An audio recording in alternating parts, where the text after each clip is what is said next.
Hello and welcome back, listeners. This is your orientation video for Long Walk Talks Lost. I'm Chief Engineer David Hensley, owner and creative director of Long Walk Productions, and I'm joined tonight by my head researcher, Cara Hayes, and our staff quantum physicist, Robert Bradford. And it occurs to me that I probably could have updated that intro with the new season and all, but whatever. Counterpoint, you can go through and do one of the previous season's intro for each set of episodes. That's going backwards. That's a good point. I really wish I had kept track of all those intros that we wrote. And by we, I mean I. If only we'd recorded them. Oh, that's a good point. We are starting on season 6 today, the last season, and we all have big feelings about that.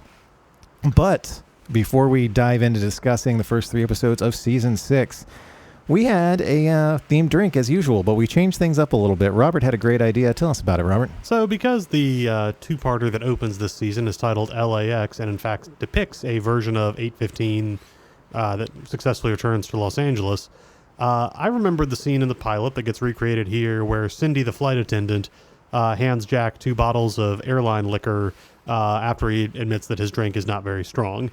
So I just figured we should see what little mini bottles of liquor we all had lying around, bring them and just mix them up with something. So what were yours? You had 2, right? Yeah, so I had a couple options. I ended up mixing, one was the thing of Evan Williams Black Cherry and the other was Blackberry, but mixed them both just with ginger ale. Cara, what about you? I did some tequila mixed with blackberry ginger ale. Very nice. My first drink was just straight up vodka. I can't remember what type of brand. It wasn't a name brand. I got it right before I came over to watch. But mix that with half regular ginger ale, half blackberry ginger ale. And then my second airplane bottle was just peach brandy by itself. Lots of ice. It was interesting. I don't really drink a whole lot of fruity liquors. I should have tasted that. I don't know that I've ever had brandy. Brandy's kind of fruity on its own, so yeah, the variants of it for me always feel like a little much. Yeah, that's fair. All right, well, let's dive into the beginning of Season 6 with 601 and 602, LAX Parts 1 and 2. Robert, pick us up. So before we go anywhere, Cara, I just want to confirm something. Listeners will remember that Cara did not remember Season 5, and I think I speak for David as well when I said it was really entertaining to watch along with her and see the pieces click into place and see what was still a surprise. So, Cara, do you remember what's going on with the flash sideways, as the fans call them? No, I don't. Okay, so I'm going to choose my words carefully on this and just say... No, it's totally... Because honestly, judging by the way my memory is apparently just tragically broken, I won't remember in 5 minutes. Well, I'll just say it's really interesting to watch in the opening moments where we see Jack looking out the window of the airplane, seeming a little bit confused, a little disoriented, and then getting back into the conversation he had with Rose back in the show's very first flashback. And it's just really interesting, given that we do eventually find out for Jack what immediately preceded that for him.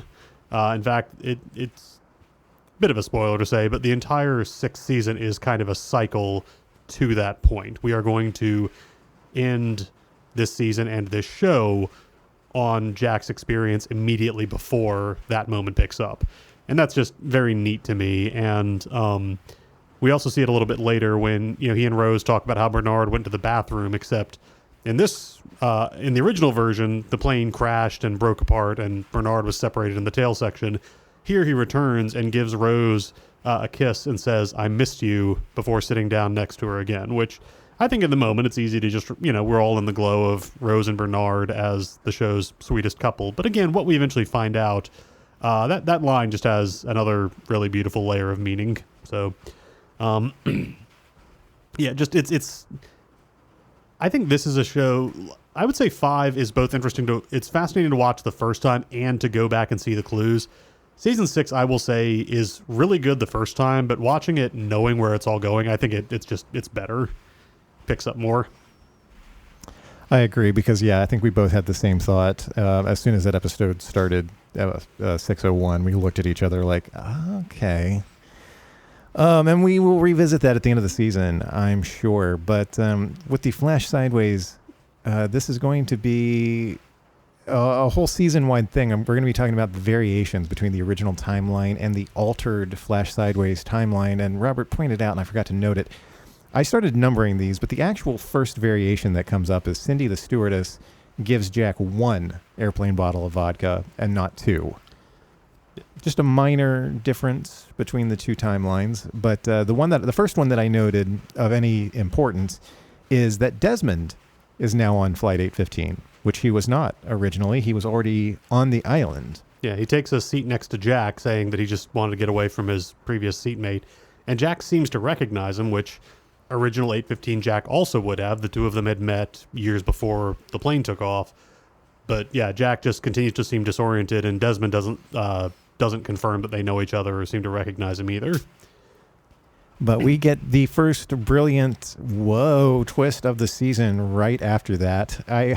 What I actually put in the notes was the least interesting part of it. I just thought it was funny. The camera pushes past Jack through the window, tilts down, goes into the ocean, and we start to see some familiar underwater sights, including Otherton. And the Dharma Shark is back. Yay, Dharma Shark. Which we haven't seen in quite a while. Love seeing that again. But then we end on seeing the foot from the statue of Taweret now completely submerged. So it appears the on-island stuff might imply otherwise, but it appears Jack's plan to blow up that pocket energy might have sunk the island. Can you sink an island? Yeah, I guess, depending on, if it's Can volcanic or something. Can a magical island, treat quadriplegia? Maybe. It can also relocate it. We know it can travel, to different places in the ocean, so, yeah. Okay, so, yeah. I keep forgetting. Sorry. Magic Island, exactly. Magic Island. And we get another check-in for this season, another first check-in. It's an eye watch, because when we get to the on-island stuff, the first thing we see is Kate opening her eyes. We're initially like, is she underwater too? No, but that would be wishful thinking. No, instead she's up in a tree somehow. It's a great moment because she wakes up disoriented. She can't her ears are still ringing from the explosion that ended season 5. She starts to roll over and then falls out of the tree branch she's in and finds herself dangling 30 feet over the ground. It's a great little moment. And I just noted, we've given Kate a lot of grief as a character and as a function of writing. One consistent thing, she is really good at climbing. I think we all remember in season 3 when she climbed out of her cage over to Sawyer's, and then when he wouldn't escape with her, she went back to her cage, climbed up, and climbed back inside. She continues to just be a great, great climber, just shimmying down from that tree in a very quick manner. Don't know if Evangeline Lilly did all her own stunt climbing, but whoever it was, yay for consistent and the occasional positive character trait from Kate. Don't know if we'll get a lot of those this episode, so I wanted to highlight that one. No, I was looking back on our notes, and I was like, wow, we took a shitload of notes about episodes 1 and 2, but episode 3 is a Kate episode, so naturally we went a little light on that one, but that's really good for, the runtime of the show. So in the on-island timeline, they rush, some of them rush back, some of them wake up at the site of the hatch implosion / explosion from way back at the end of season 2. And it occurred to me watching this that Locke being horrifically wrong about how to treat the hatch resulted in it exploding once in 2004. Jack being horrifically wrong about something hatch related in 1977 resulted in it exploding again. That's a nice little, as Robert has put it, Jack speed running his John Locke experience. And just a note about Jack all through this episode. He is wrong and is clearly just processing the weight of his wrongness. Not helped when he regains consciousness and immediately gets a boot in the face from Sawyer. And just because he and Sawyer are both unconscious at the same time. Kate goes to wake up Jack, gets him back on all fours. Before he can climb to his feet, Sawyer is kicking him in the face. Not entirely undeserved from Sawyer's perspective, I will say. But yeah, again, weird. So we've seen the flash sideways, which makes you wonder, did it work? But nope, here we are back on the island. All our characters are back present day post-hatch. Everything happened the way it did, either before the bomb exploded or in fact the bomb exploding was always part of the timeline. but we have closed the door on time travel and we don't need to go there again. Are you telling me Back to the Future is bullshit? Still on the plane in the Flash Sideways, en route to LAX, we see our second variation where Hurley tells Sawyer that he is lucky instead of cursed, and that nothing bad ever happens to him. It's nice to see like happy, all smiles, jovial Hurley instead of like perpetually worried and frowny Hurley. I don't know. It was almost a little like, wait, that's what he would be like if he was happy. Okay. Interesting.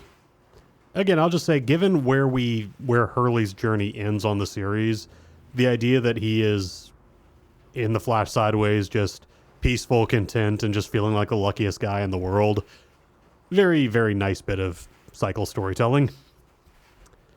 Let's see. So yeah, back on the island, Saeed, though he has been thrown forward in time with everybody else, is still bleeding out from a bullet wound in his stomach. And Hurley's just kind of trying to keep watch on him.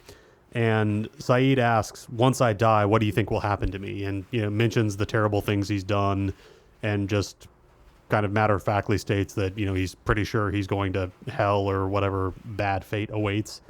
And just say that's pretty big foreshadowing, both for the general nature of Season 6, but also what's going to happen to Saeed before the end of this episode, because my wife Gina, who's watching with us and has never seen the show, specified that Saeed is one of the characters she really wants to make it through. So when the entire thing, we get so much in the first half hour of the show of people emphasizing how bad off Saeed is. The bullet's in too deep. Jack can't do anything for him. He's lost too much blood. He's dead. He's going to die so hard. Yeah, she was not happy about that. Oh, I feel bad for poor Gina. Anyway, our third variation, we find out on the plane, comes from good old Boone. You guys missed Boone Carlisle, right? It was actually kind of nice to see Ian Somerhalder. Yeah, it is. He also has that Richard Alpert. He doesn't seem to fucking age. Well, but also the wearing guy liner without actually wearing guy liner. I don't know. I think Ian Somerhalder might actually be wearing guy liner in that scene. Yeah, very maybe. Metro for 2004. It is very interesting to see which actors look exactly the same as they did back in the pilot, and which ones, like Dominic Monaghan, are clearly a little more weathered than they were. And they did a really good job with some people. Some of them, like, I don't know what it is about Sawyer in the Flash Sideways. They recreated his look from the pilot. They recreated the hairstyle. It doesn't look like he's aged very much, and yet something is off. He just noticeably looks different than season 1, and I can't put my finger on it. Am I alone there? Am I crazy? I think it's, let's see, because he does have that sort of like swept back look that he had, and I think we talked about this way back when we were recording season 1, but like the 3 different hairstyles he has across the first like 6 days on the island calendar. Yeah. So they clearly went with the pilot part 2 hairstyle, I want to say. Maybe that's what it is. Like, they're doing such a good job of recreating the pilot in some aspects, but I think you hit the nail on the head, Robert. Anyway, I say all that to say our third variation, technically fourth if you're keeping up, is that in this Flash Sideways timeline, Shannon did not get on the plane with Boone. He left her in Australia with her maybe abusive, maybe not ex, which still begs the question, did he bang his stepsister or not? Yeah, it's interesting because he's sitting on the same row as Locke, and they have a conversation about what they were doing in Australia. And Locke talks about being there for the walkabout, and as he tells it to Boone, describes going on it, like, sleeping under the stars, hunting with a knife, and all that, which in the original timeline, Locke's whole journey was kicked off because he was not allowed to go on the walkabout. He was a paraplegic, both then and still is in the Flash Sideways. So is he lying to Boone, or is that another variation? Not really clear. Or, again, is Boone lying to him? Just not something that's going to really be, on Boone's side, not going to be that big of a deal. I'm trying to remember how much information we get about Locke's time in Australia in the Flash Sideways, but yeah, it's interesting that just given that we know the John Locke on the original timeline who got into the plane was just in the most like despairing and broken point of his life so far. Lord. The Locke on the plane just seems fairly fairly breezy and comfortable just talking about this with Boone. Listeners, I hope you're enjoying this ASMR from the rain outside. I'm recording from inside the booth instead of out of it today so that we're trying to lessen the rain sounds. Maybe it'll help lull you into a nice, winter nap. Who knows? I was going to say, we should all just modulate our voices to be just the most soothing and talkable. And then the third variation that occurs on the flash sideways is...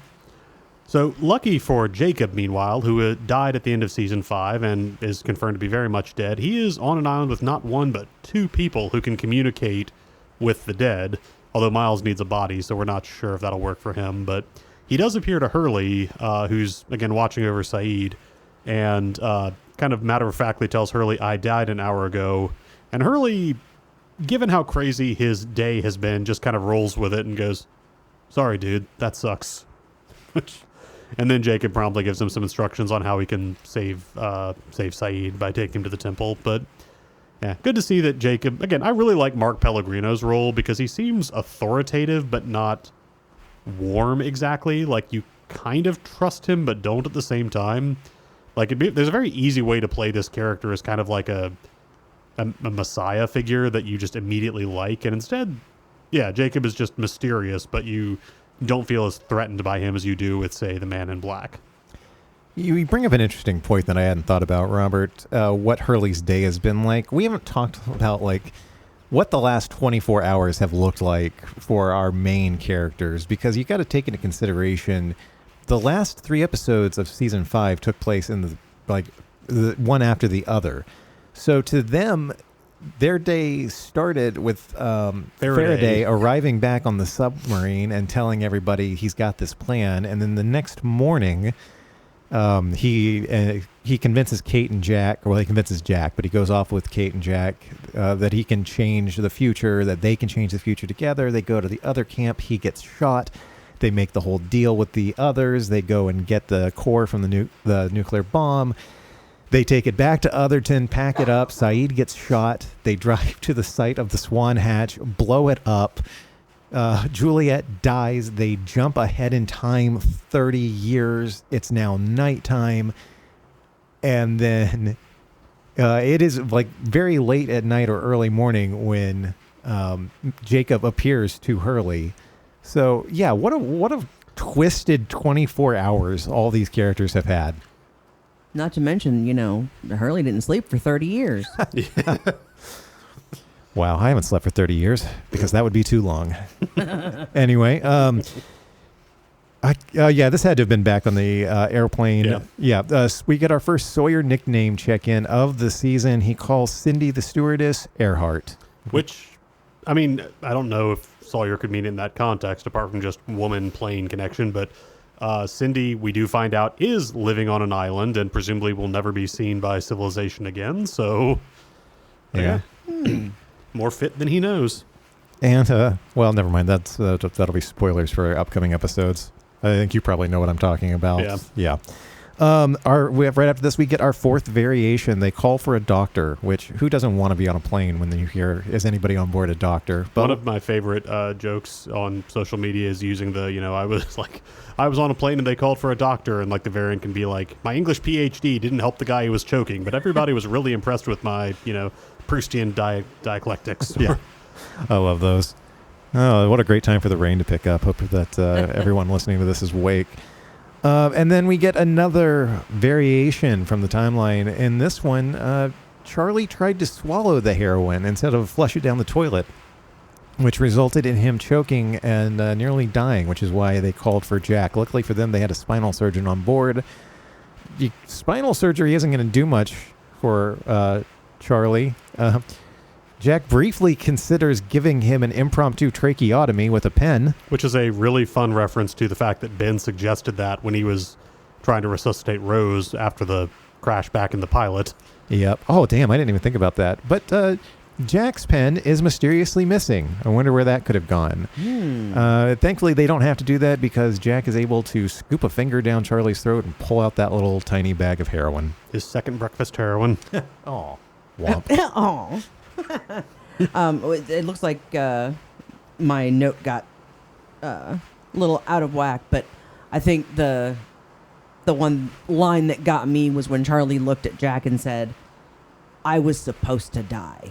Yeah, that's a little bit later. Oh, You shouldn't have done that. that was later? Yeah, because it's a later scene in the episode. Oh. But it is a great line. That's our first hint that like maybe this flash sideways isn't what we think it might be. But you did have the next note anyway. Oh, yeah. Well, yeah, so when... I don't know, you guys will have to maybe set it up because... So Bram and the bodyguards. Bram and the bodyguards. I like that. The man who looks like John Locke, I think we can just call him the Man in Black, or we'll find out later, Smokey, tells Ben to go out and get Richard. When Ben goes outside, Richard's kind of like, "Oh, John Locke wants me to come inside." John Locke, okay, sure. Hey, Ben, walk with me a few feet over to this coffin. This John Locke wants me inside. And so a great moment. Michael Emerson, I think, plays sort of shell-shocked from stabbing Jacob for most of this episode, but his, again, new heights of bug-eyed disbelief when he sees Locke's corpse on the beach and you can see him trying to fit that into everything else that's happening. But yeah, Bram and his group, minus Alana, who clearly is the brains of the outfit, Bram and his group decide to like load up and go charging in to confront the Man in Black. Open fire on him. We see one bullet bent and flattened out on the ground after it hits the guy who looks like Locke, who disappears around a corner, and then second later, Smoke Monster charges into the room. It's so great, and I love the fact that he now, and maybe he had it before, but he gets to show that he is a sentient smoke monster. He has intelligence. And when is it Bram that circles himself with ash? Yeah, so you kind of have a series of reactions. Like some guys try to fire into the smoke, which doesn't work. One guy tries to run for the exit and gets grabbed first. Bram grabs a pouch of ashes and immediately pours it in a circle around himself because we've established that the ash creates a line the smoke monster can't cross. How does that work out for Bram? Oh, not well at all, because Smokey just bangs his smoke head on the ceiling and causes a giant hunk of rock to fall. Yeah, Smokey can be corporeal when he wants to be. I think the interesting thing that talking about his intelligence is you see him in John Locke form react to getting shot. Yeah, like the impact knocks him back a little bit. But I was under the impression that the structure they're in is made of stone. I don't think the bullet didn't actually hit him. It struck the wall behind him because when Bram goes and finds it, it is still flattened out. So my impression was that it hit him, but bullets can't penetrate his skin. So he can react to an impact, but the bullet can't actually do any real damage to him. Also a possibility. Or it could have just passed straight through him. Yeah, and that's what he was reacting to. Yeah, that's what I was thinking. But it's nice to see Bram, being like, you've got the levels of kind of mook intelligence where you've got the red shirts who just get like picked up, smashed against walls, or in one case against each other. Yeah, that was fun. Bram is smart enough to like immediately take a precaution, but like, again, it's nice to see realism ensue when somebody's like, well, I can't cross that force field, but I can throw things into it. And then he, I think, just lifts Bram up and impales him on like a spar of rock or wood that's on the ground. I think, yeah. Yeah, it's pretty gnarly for 2010 network television. Yes. But I always love to say it. Bye, Bram. Yeah. Brad William Henke had a nice little 3-episode run here. I'm sure he probably thought, like a lot of people in this little group, that he was going to be much more important to the plot than he actually was. Lost has not been good to the Coovers or to the Bennett siblings. Oh, damn! That's a good point. That's another reason we need to watch Justified. But honestly, Justified and Deadwood, maybe the two. I don't know if that's the one I'd want us to watch after this, but if you want shows that just were flooding guest actors into Lost. Anyway, so the smoke monster disappears from the room, leaving Ben just alone and alive, and then Locke, quote unquote, walks around and just kind of matter-of-factly says, "I'm sorry you had to see me like that." And we watched The Stepfather, so we all remember how good Terry O'Quinn can be at playing scary, but what's really fascinating about this role is he's not playing a completely different character from John Locke. Like, it's got kind of the same mannerisms of Locke the wise man from season 1, but just the way he smiles a little bit, just the way he just is matter of fact about terrible things. It's just a great. It's not a different character, but it's a scary variation on the character we know. It's the undercurrent. Yeah. I love that line so much. I'm sorry you had to see me like that because Katie did not watch the last 3 episodes with us, so she was completely out of the loop. We were trying to catch her up on here's all the big things that happened at the end of season 5. By the way, Jacob is here and Jacob is dead. Yeah, they introduced him and killed him off in the span of 2 episodes, sort of. But yeah, so we all knew, and Robert and I had spoiled for Cara and Gina that fake Locke was Smokey.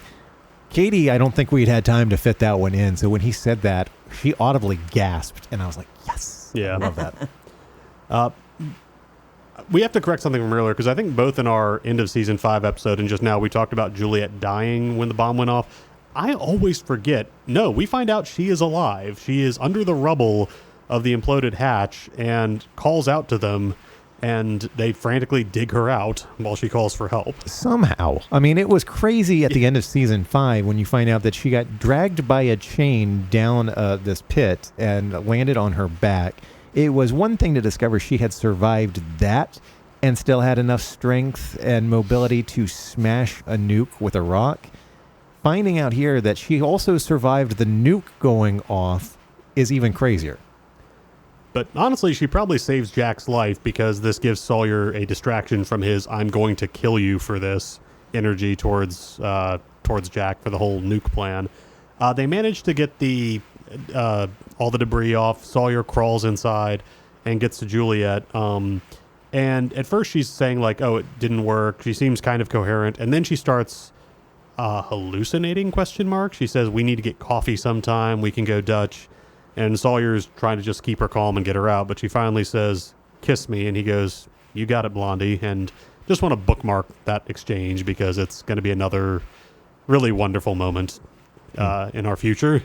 It is a wonderful moment for the future. It's also so goddamn heartrending in the present. Josh Holloway is not the focus of either of these episodes, but he really gets some beautiful moments to play. Just how the hope he gets when he hears her voice again, and then getting to her and realizing that she's still gonna die in his arms, and just oh, it's hard. Which she does. She dies before he can even get her out of the out from the debris. Now, I just realized, when was the last time a dying woman who had just experienced time travel and said something cryptic that would be important later? Why, that would be one Charlotte Staples Lewis. We didn't know at the time what Mommy said I couldn't have chocolate before dinner means, but we found out later. I love this little setup here that we should get coffee sometime. We can go Dutch is going to, like you have said, it's going to become a beautiful moment later. And Cara, I think this is where we have the moment where, because Charlie gets let off the plane in handcuffs because he, had a big baggie of drugs with him. Little too big. Yeah, couldn't choke that one down. By the toilet probably would have been a better idea. Yeah. But yeah, so that's when he gets the, you shouldn't have done that. I was supposed to die. Yeah. Ugh. And as everybody's disembarking, the flight crew brings a wheelchair for Locke to get off the plane. And it's just a quiet, I think this is, I'm not sure if it's the very last scene of part 1, but it's pretty close, of just Locke and Jack being 2 of the last to get off the plane. And yeah, just after all the insanity that these 2 went through, and just the conflict and the headbutting, just to see them trade looks and just do that kind of half smile and nod that you give to a complete stranger just as an acknowledgement. It's just so weird to see that's all their relationship is for this moment. And yeah, it also pays off in part 2 of this with a really lovely little character beat, but that's all they are to each other right now. Yeah. The ending of this episode is beautiful, in no small thanks to Michael Giacchino's score, because what happens at the end is the biggest variation of them all so far. The plane actually sets down in LAX, and we get this beautiful music montage of everybody getting up, getting their bags, leaving the plane one at a time. Rose and Bernard get to leave together. Boone gets to shake Locke's hand before he leaves. We see Saeed's got his picture of Nadia. Yep. a happy-go-lucky Hurley disembarks. It's all so good. It's such a phenomenal scene. We also get the audio return of Greg Grunberg, who played the pilot in, well, the pilot. Just as the voice on the intercom announcing when they're landing. Yeah, and then after that I wrote down, for real this time, by Juliet. Yeah, because Sawyer brings her body out and announces that he's going to be burying her, and asks, Kate offers to stay behind and help, and in what becomes kind of a running thing this episode, Sawyer just makes it clear that no, he does not have much of an interest in like unburdening himself on Kate over Juliet's death. But he does ask Miles to stick back and help him dig. It's just too bad we'll never see Elizabeth Mitchell on the show again. She had a good run. But, she was so tied up with, what was it, V was what she left the show to do? Either that or Revolution. Yeah, wow. That was the early 2010s were such a crazy time if you'd been on Lost. Yeah, and if you were trying desperately to recreate the success of Lost, like so many people were, and just couldn't make it happen. So yeah, they bring Saeed on a stretcher to the temple, which we've seen before a couple of times. I think most recently when a badly injured young Ben was brought there by Richard. And yeah, they bring Saeed in, and they're making it through the stone tunnels with, I think Kate's got the torch, Jack and Jen are carrying the stretcher, and Hurley's just kind of keeping an eye out ahead. And that prompted Cara to make this next note. Of course fucking Kate gets lost. Which, yeah, it's a straight tunnel. Right. So we have the Jack goes ahead to look for Kate and then hears Jen and Hurley cry out when he goes back, they're gone. And then we see figures darting through the tunnel behind him. And it's a nice reintroduction to kind of the menacing, almost supernatural version of the others. But just to emphasize, they didn't do anything to Kate. She just walked ahead a little bit and was suddenly like, what? What's going on? Where is everybody? Just literally.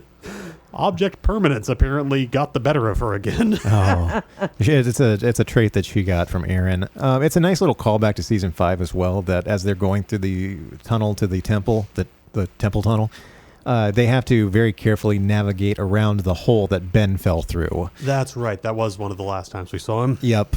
So that Smokey as Locke could fuck with him and appear as Christian. His daughter, Alex. Yeah, there we go. But we do find out that, it's kind of a sweet moment that it seems like, Sawyer and Miles bonded while they were the security guys in the Dharma Initiative. He also asked him to stay behind because Juliet's dying words had been that she had something really important to tell Sawyer. And so he wants Miles to tell him what she was going to say. And in a very different version of Miles, he tries to just talk Sawyer out of it, just to be like it doesn't matter, you shouldn't want to. And we find out he hasn't heard anything yet. He really is just trying to tell Sawyer this isn't going to help you. It's a new thing to have him be worried about hurting someone's feelings with the truth, but also a good moment that just emphasizes the bond that they had. Of course, Sawyer isn't really interested in bonds right now, so he literally shoves Miles' face into the dirt that they've just buried Juliet in until he relays the message, which is, it worked. Yep. And then we get to see who captured Jack, Jen, Saeed, and Kate. It was the others, the ones who left Otherton with Ben and Locke in season 3 and went off. And they have been at the temple this entire time, which makes a weird continuity problem in an episode later. But we'll talk about that when we get to it. At LAX, we get our 6th variation, which is Jack has the news broken to him that somehow Christian's coffin never made it onto the plane and is in fact missing. That's a hell of a thing to find out, especially because, as Jack points out, his funeral's in 2 hours. Hard to have one of those without a body or a coffin. It is interesting, though, given how back in season 1 we saw Jack, when he was told that they would have an issue getting the casket on the plane, almost breaking down in tears at the flight counter. Now he is clearly upset, as anybody would be, but he seems like he's taking it a lot better than the I just need to bury my father and have this over guy who got on the plane in Sydney. That, again, he's clearly frustrated and unhappy, but seems like he's taking the news better than you'd think. To be fair, he also successfully completed this flight. And what did they establish is the flight time from Australia to Los Angeles? I can't remember.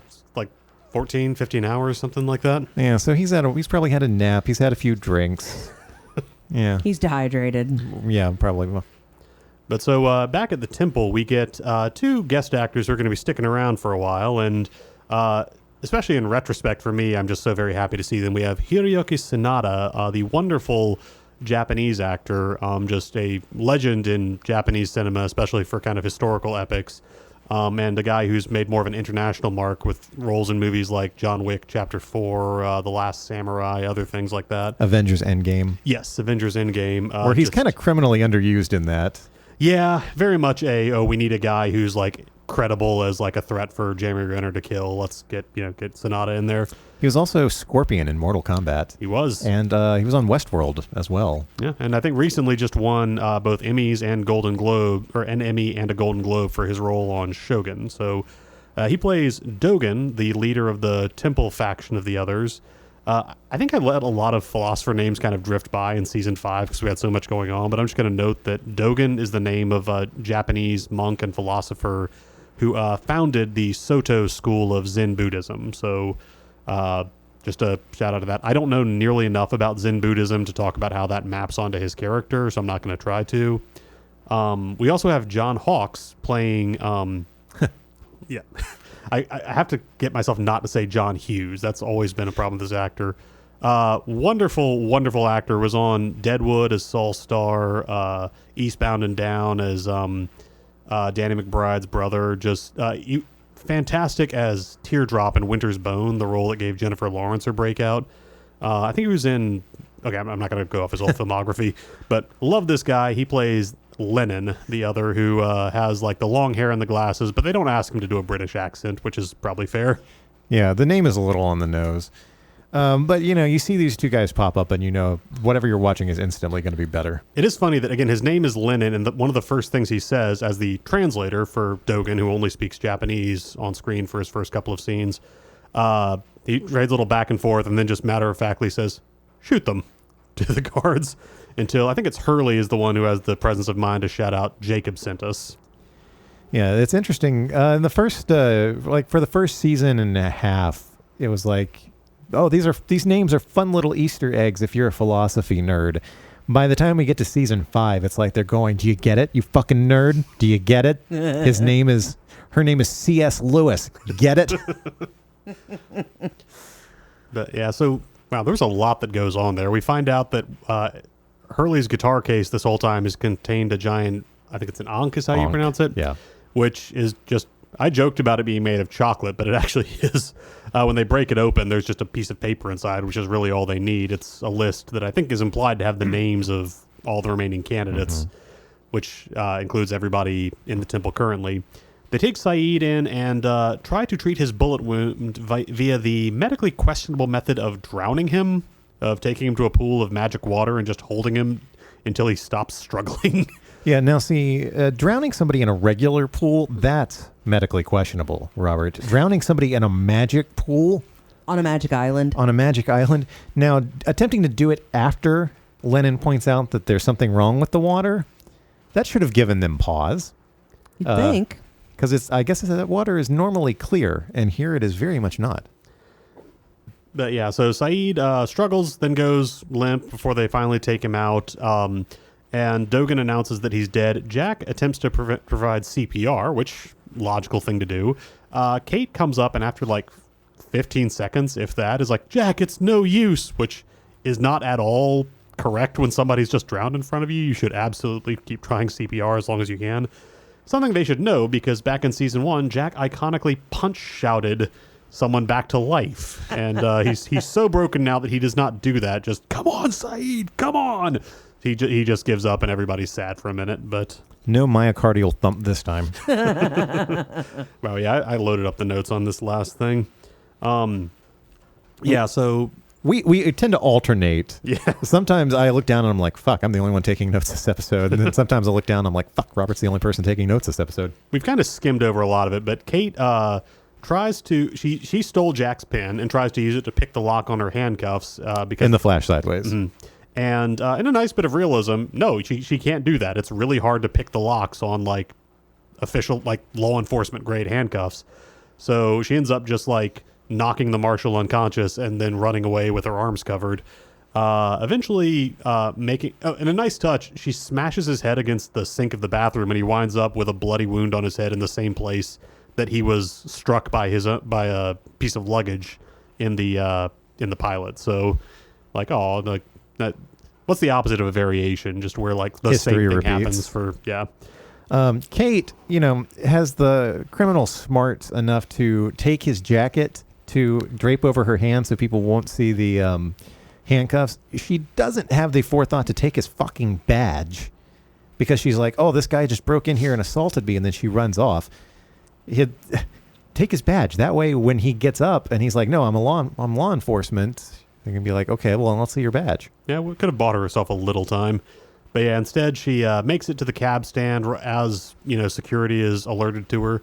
Briefly shares an elevator with Sawyer, who clocks that she has the handcuffs but doesn't alert security when they get on the ride with them. And then, so she eventually just forces her way into a cab after, is it Frogurt we get to see? Yes. And David, who was in that cab? Oh, it's Emily Duravin. After a full season of being gone, Claire is finally back. And I just want to jump in for a second. It just occurred to me as well. It's interesting, as you pointed out, that Sawyer covers for Kate here after he clocks that she's still got handcuffs on, considering what we're going to find out about him in a couple of episodes in this timeline. Yeah. Anyway, Claire's back, everybody. Yay! And I love that, because we don't see everybody who's ever been on the show. Like, we don't see Ana Lucia or Mr. Echo or Libby on the flight. And, it's reasonable because I'm sure their guest star budget was already enormous for this episode. So they couldn't get, even if everybody was available. So you just think, okay, we're not going to see Claire this episode because Emily Duravin was just doing something else. No, she pops up at the end, and it's a great little, she's in the cab with Kate, and now Kate has accidentally taken a pregnant woman hostage during her escape. Back on the island, Locke is just kind of matter-of-factly dragging the bodies of the people he just killed. I keep saying matter-of-factly. I don't know why that's my phrase of the day in my head. Just because I think people doing insane things nonchalantly is a big part of, like, Lost in this late part of its run. But at one point, I think he kicks the thing Bram is impaled on to like break it and make it easier to drag off while just keeping up his conversation with Ben. And Ben hilariously complains that Locke used him. And it's like, I think of all of the valid responses that the Man in Black could give him, he instead talks about John Locke. And I wrote it down because it is, I think, a new entry for me on the saddest lines of the show. When he says, do you want to know what he was thinking while you choked the life out of him, Benjamin? What the last thought that went through his head was? I don't understand. And he actually like does a little John Locke impression on those last three words. And it's using Locke's face to mock the man. Like, it's both scorning Ben, but also, like, clearly the Man in Black has a certain contempt for John Locke. It's so cruel, and it's just... Everything they do to establish this guy as, like, the final villain of the show is so effective. But, man, I just... Again, the reveal that John Locke is really dead was already tremendously sad, but just to confirm that was his last thought. Oh, it's brutal. Yeah, that really was. We've... Okay, you noted because Locke and Jack meet up because Jack has to fill out some paperwork for the lost corpse that the airline misplaced. And Locke is in there filling out a similar form because apparently they lost his case full of knives. So interesting that both of them, in a variation, I guess. Yeah, I forgot to note it, but that would be the next one. Yeah, that the things that sort of defined them as they got on there. Jack wanting to bury his father, Locke as the the hunter who didn't get his chance. That those were both left behind when they took off. And, after they, talk a little bit, and Locke offers some comfort by pointing out that, wherever Christian's body is, that's not the same as where Christian is.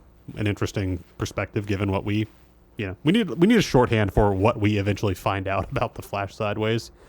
But yeah, Cara, you noted down.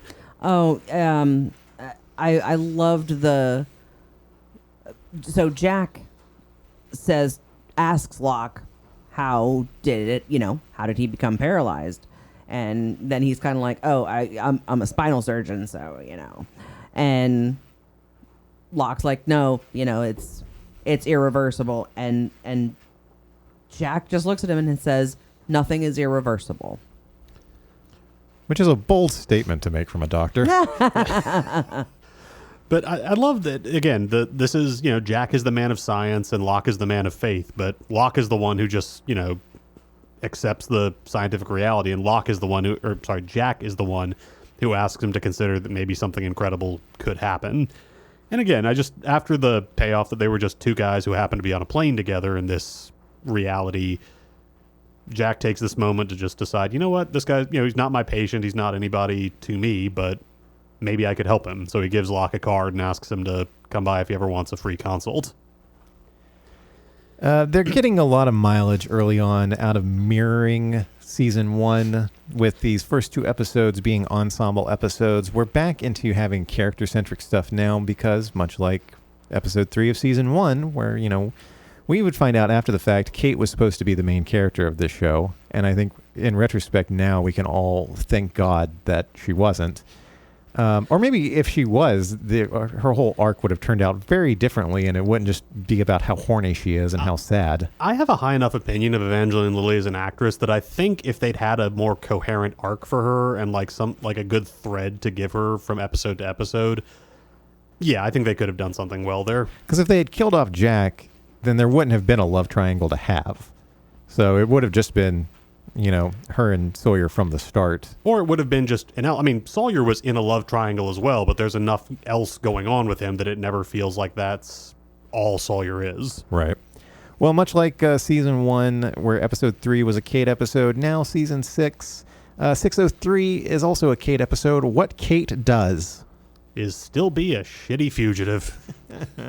She's holding a cab driver at gunpoint and I'm like, get out of here, go, go, go, go.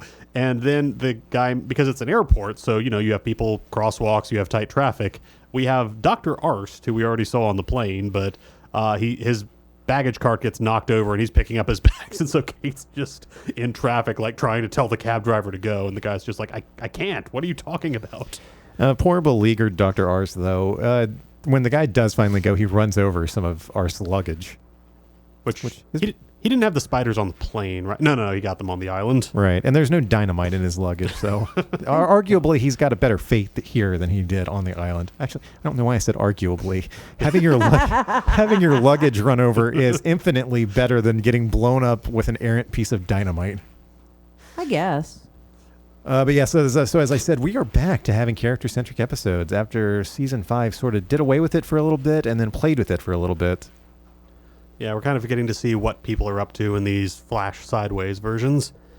Back on the island. So Sawyer, we didn't even mention it. Saeed comes back to life. He revives, and everybody's kind of amazed by it. Sawyer, who gets captured and brought to the temple, grabs a gun and just announces that he's leaving, and so just walks out of the temple, even though they're fortifying it against the smoke monster now that they all know Jacob's dead. And so when several others get sent out to bring him back, Kate just does that thing that happens in her centric episodes where she is suddenly like the most confident in the world that she can get something done, and just announces that she can track Sawyer and she can get him to come back, which, to the episode's credit, we eventually find out she's just bluffing so they'll let her out of the temple, but it's funny to see this trait pop up again. And also there was nothing to track because she knew exactly where Sawyer was going. Yeah. But this does give us our special guest, one of our special guests for the episodes, Rob McElhaney from It's Always Sunny in Philadelphia returns as Aldo after a 4-season absence. 3? Yeah, it was season 3. So it's 3 seasons. You get a delightful scene where he later on tells Kate, "This is who I was when I appeared previously on the show, and this was my role." Don't you remember me? I think for a lot of fans of Lost, this is sort of the similarly outrageous casting to when Ed Sheeran appeared on Game of Thrones. Just like the, come on, you had to put that guy in, just take us out of the world.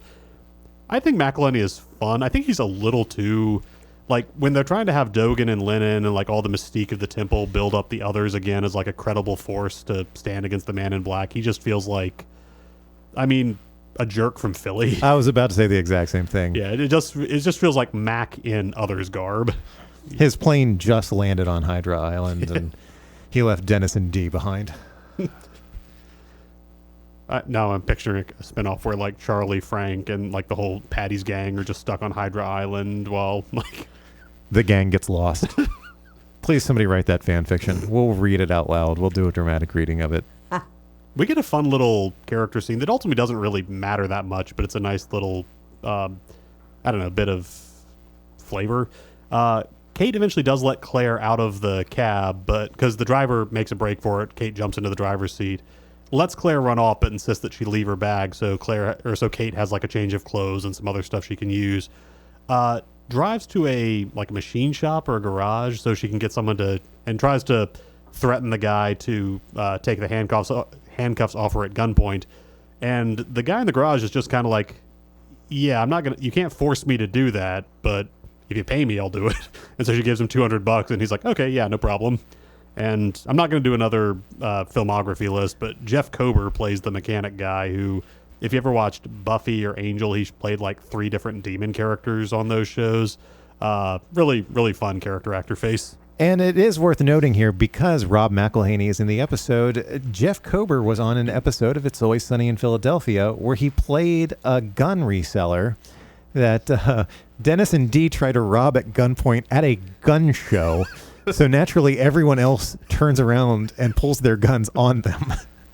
But yeah, so as soon as that guy popped up, I was like, wait a minute.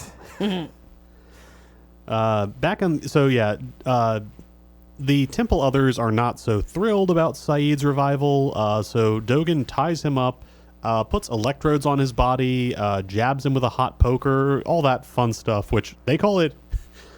This was, of course, in like the War on Terror period where there was a whole conversation about whether waterboarding was torture or just enhanced interrogation, and just the euphemisms of describing really terrible things that people do to each other.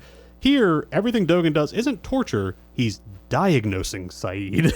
And Saeed is kind of justifiably like, what are you even talking about? You're not asking me anything. But yeah, I think this is like the 5th time that Saeed has been like tied up and tortured, that we've done the whole like, oh, what if the tables were turned on him? Which, fair, he's, being forced to reckon with his sins is kind of the defining thing of Saeed's arc, but poor guy. Yeah, sometimes dramatic irony can be a little bit too much.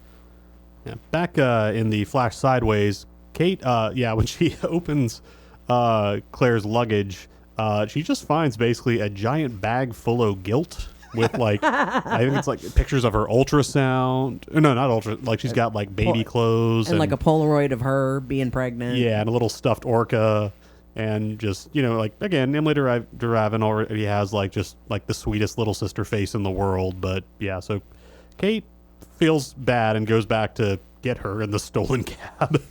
And just it becomes, again, for all I riff on Kate, kind of a cute thing where Kate is an armed fugitive in a stolen vehicle, but she's going to give Claire a ride to where she needs to go. And when Claire mentions that she's in LA to give up the baby for adoption, maybe I was misreading this reaction, but it looks like Kate gives her you're giving it up? Like this super judgy thing, like, excuse me, fugitive murderer. She then goes on to give Claire a ride in the stolen taxi, which should have been like immediately how she was caught. She continues to drive this thing all over Los Angeles. Yeah, the marshal saw her get in the taxi, like, and it would not be hard. Like, the driver ran away. Exactly. They know everything. Yeah, hey, my taxi was stolen by this fugitive. You should probably put out an APB on it. Yeah. Kate probably should have dumped it at the chop shop and taken something else, but no, still running her own. She's an idiot. Kate Austin taxi service. Wibbly wobbly, flashy sideways. However the rules work there. So it was implied in the original timeline that there was no couple in Los Angeles, that the psychic just told Claire that to get her on the flight. Then we found out that he was a fake psychic, so maybe there really were people in Los Angeles. But in this case, there definitely was a couple. It's just that they broke up and can't raise the baby anymore, so Claire's just kind of SOL in LA. Back on the island, Dogen, who has this cute little like botany station where he's constantly like picking plants and grinding things in a mortar and pestle, tells Jack that they think Saeed has been infected with some kind of darkness, and that he makes a pill that he wants Jack to give Saeed because he correctly thinks that Saeed isn't just going to take a pill that the others give him. And when Jack, again, everybody's behavior is fairly understandable from their starting points. Jack is like, I'm not going to give this to him unless I know what it is. Dogen's like, so how'd he get shot? And long story short, Jack's like, well, it was my fault. And Dogen's like, well, if you want to redeem yourself, you should make him take this pill, which you don't get to be a leader in the others unless you're quick to suss out the buttons other people have to push. And be cryptic. Yeah. Also an important part of leading the others. Yeah. When we find out that he speaks perfect English, he just prefers to have Lennon be his translator. He says later that it's to maintain a barrier of separation with the people he has to lead, but I really think he's just... It's a power trip. Let's see. So I think it's when they meet the... when the adoption lady tells Claire that they're not taking the baby anymore, Claire starts having contractions. Which, again, if I were in a third trimester pregnancy, anytime someone told me news I didn't want to hear, I would pretend to go into labor and just make them feel bad about it. But no, Claire actually is experiencing medical distress, so Kate takes her stolen cab to the hospital and like stays there with Claire while they check her in. And we get our, again, I put 7th variation. I think we're probably in the, yeah. I'll mention now that after this episode, I'm going to stop numbering them, and we're just going to add it like the Sawyer nickname watch or the Dead All Along watch. This is going to be a variation watch. Yeah, and we get the latest variation is that Ethan is not on the island where waiting for a plane to crash. Ethan is, in fact, a practicing OBGYN at an LA hospital, and he is going under the name Ethan Goodspeed, using his dad's name. Because if there's no island for him to be on, since it's at the bottom of the ocean, where else would all these people go? But yeah, so he is, in fact, the doctor who checks in and treats Claire as with the possible early labor that she's going into. Back on the island, Jack and Saeed have a conversation about the pill. Saeed's like, well, I don't trust them, but I trust you, Jack, so if you think it's a good idea, I'll take it. Jack instead gets fairly smart, goes back to Dogen, they have a little conversation, and then Jack's like, all right, let's see how trust goes, and then he swallows the pill himself, and Dogen immediately almost dives across his desk to give Jack a Heimlich. Well, first he throat chops him. Oh, yeah, we've seen earlier that Dogen... Again, Hiroyuki Sanada is like a karate black belt and a very experienced action movie guy. Jack tries to grab him when they're drowning Saeed, and he just puts Jack on his ass like it's nothing. But yeah, so he forces Jack to spit up the pill and then admits, okay, yes, it was poison. That they were, in fact, trying to get Jack to just kill Saeed. And it's, again, a nice moment that Jack is like, even in his kind of like broken, lost place, he's still like learning a thing or two about not just letting people manipulate him. I forget where exactly we hear this, but I think we find out that back in the Flash Sideways, Kate is using the Joan Hart alias. So the police show up to the obstetrician's office to ask Claire about this missing fugitive, and Claire's just like, oh, her? I don't know her. She was just my cab driver. I asked her to come in with me. Which should have prompted those police officers to be like, yes, she was your cab driver. That's correct. It was a stolen cab, like a cab that she stole from a guy at gunpoint. So where'd she go? A cab that is presumably still in the fucking parking lot. In that really nice parking spot that Jack had in season 5. Yeah, that Joan Hart being a reference to her mom being played by a character from Sabrina the Teenage Witch. That's right. I forgot about that. Yeah, it was a little ABC to ABC nod. Well, Robert, I'll take over the reins from you from now for a couple of notes. Because out in the forest in the island timeline, Kate gets caught by Aldo and the other named Justin. Aldo, Rob McElhaney's character, is very much in favor of just killing Kate on the spot. She ends up like getting rescued of a sort by Justin because she almost steps on a tripwire. And somebody says, oh, she thinks it must have been one of Rousseau's, but they're like, oh no, Rousseau's been dead for years. That has to be, well, we don't know yet. And Aldo basically just keeps telling Justin to shut up anytime he's trying to give exposition. Yeah, well, Kate Kate uses that to her advantage a little bit later because when Aldo is trying to shoot her, she actually manages to get the jump on him and knock him out and then I can't remember what it was. She throws something at that tripwire and sets it off and manages to knock out Justin, which is the most competent bit of crime Kate has done in literal seasons. I think years of her life at this point. She has been such a shitty criminal, but she actually pulls this one off. Yeah, this is Kate, like the dual-wielding, like, gun bank robber person getting to step back in for a minute. Yep. So I don't think geography, much like the last season of Game of Thrones, geography really doesn't mean anything on this show anymore. Because do you guys remember a point where they were like, oh, if we want to get from here to the dock, it's a 3-day walk. Or if we want to find that's the line the others drew in the forest in season 2, it's a day and a half. Now we're just sort of getting wherever we need to go whenever we need to get there. Because back in season 3, when Ben and Locke led the others away from Otherton heading towards the temple, it took them days to get there. Well, the island got rearranged when it was doing the time shifting. Apparently. Jumping through time. Like, so obviously, either that or it shrank. Apparently, because Sawyer is able to walk from the temple to Otherton and in the matter of like an afternoon, and Kate is able to follow him back there. So the whole, like, we have to trek, the several-day trek thing isn't applicable anymore. But in the Flash Sideways, we get a butt holster watch check-in where when Kate gets to the obstetrician's office, she gets out of her car, the stolen fucking taxi that she parks right out front, and we see her put the...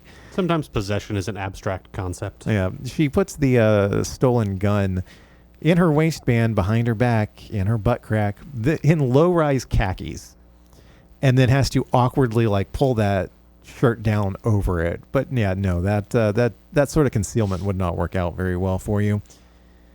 So while Ethan is working over, what, maybe not the right phrase to use there, checking out Claire at the OBGYN, he's going over his options with her, and he tells her that he doesn't want to stick her with needles if he doesn't have to, which is going to be one of the great little ironies we talk about with this alternate universe, because Ethan Rom was more than happy to stick Claire with all kinds of needles when he kidnapped her back in season 1.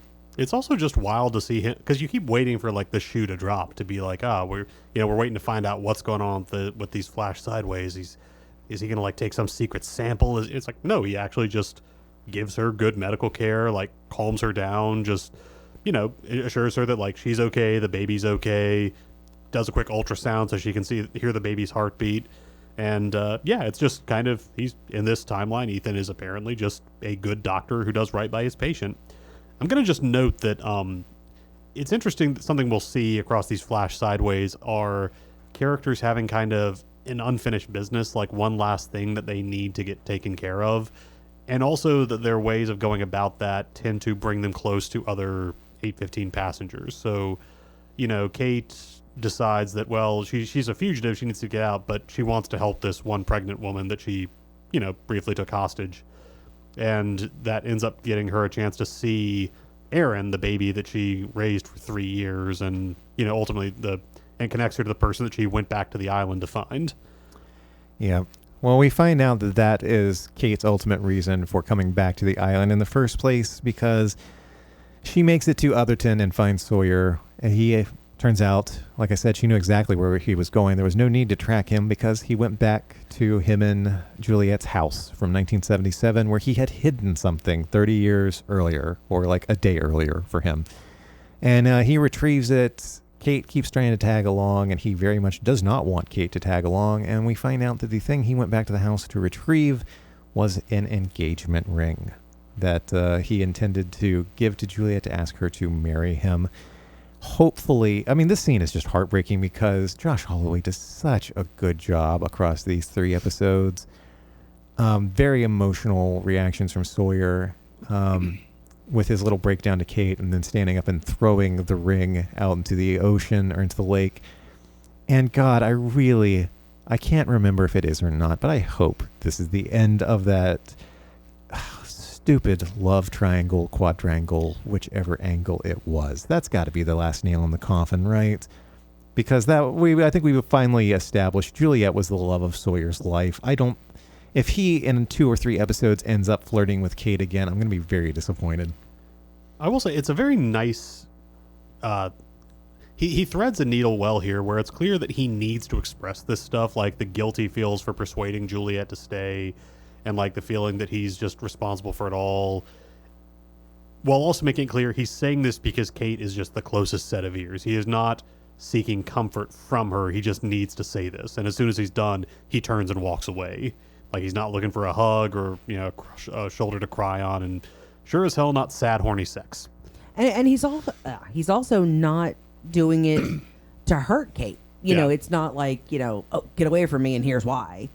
He just has to state his feelings. And Kate, I will say to her credit, does not try to push that she listens and lets him walk away and then breaks down a little bit herself. But yeah, I think this is that the writers came into season 6 with okay, we're done with that love triangle. I hope so.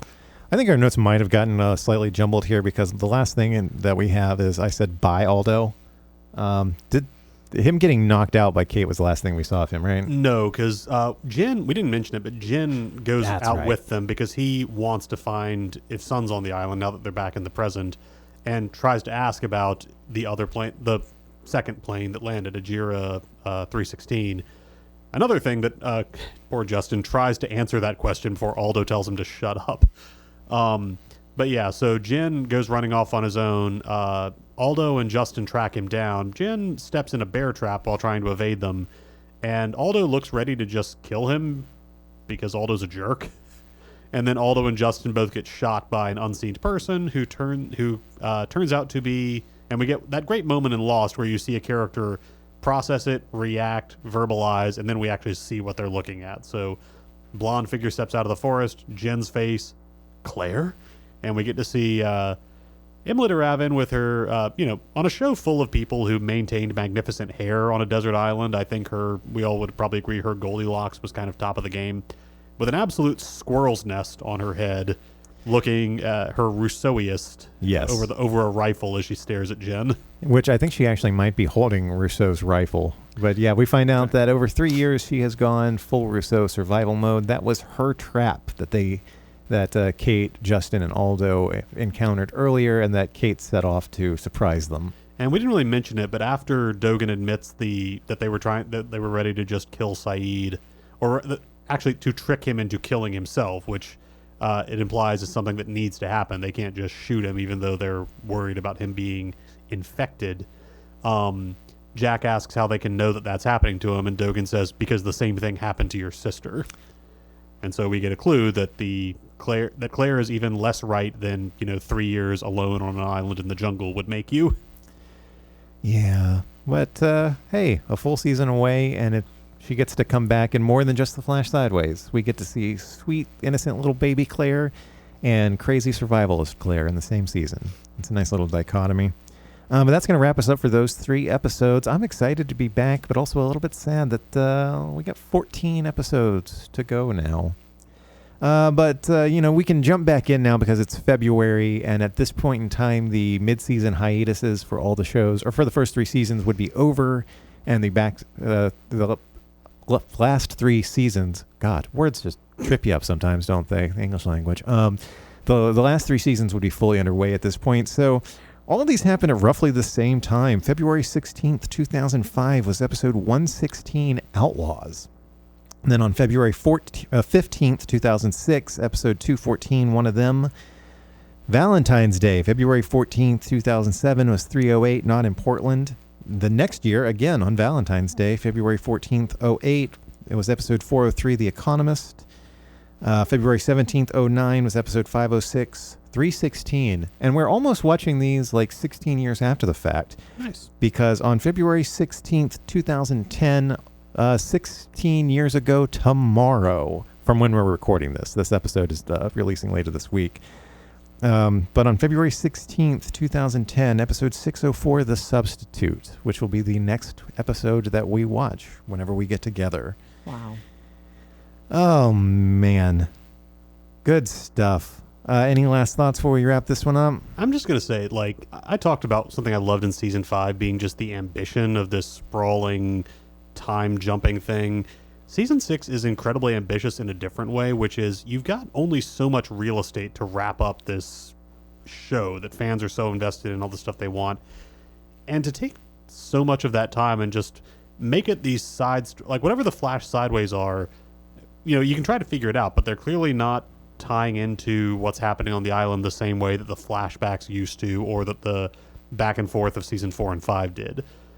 Instead, it's just about emotional moments, characters building connections, and again, not getting into the spoilers of it, but it's in the same way that season 5 used the time travel to sort of fill in the gaps of the island story and explain a lot of the mechanics and logistics. This is all just about bringing the characters in for an emotional ending. And that's a gutsy move for a show that, was all about, oh, you're going to find the answers. Oh, you're going to... But it's also the creators kind of telling the fans, this is what you need to be ready for. This is what our ending is going to be. And to understate it, a lot of people missed that point. Uh-huh. But it's really neat to see. And I can already tell. I teared up a little bit just for that scene where Jack offers Locke the console, just because of what that represents in the context of this final scheme of things. Yeah, I mean, 16 years later, anytime somebody talks about, a TV show fumbling the bag at the end, Game of Thrones being probably the most popular one in recent memory, people always want to bring up Lost. And I'm like, well, that's probably because you weren't paying fucking attention to the show then. Like, if you think that the ending of this show was really that bad, it's because, well, whatever. We wouldn't be doing this podcast so far after the fact if that really had been fumbled that badly. And look, people can like or not like whatever they want. If somebody just says, this didn't work for me, totally fair.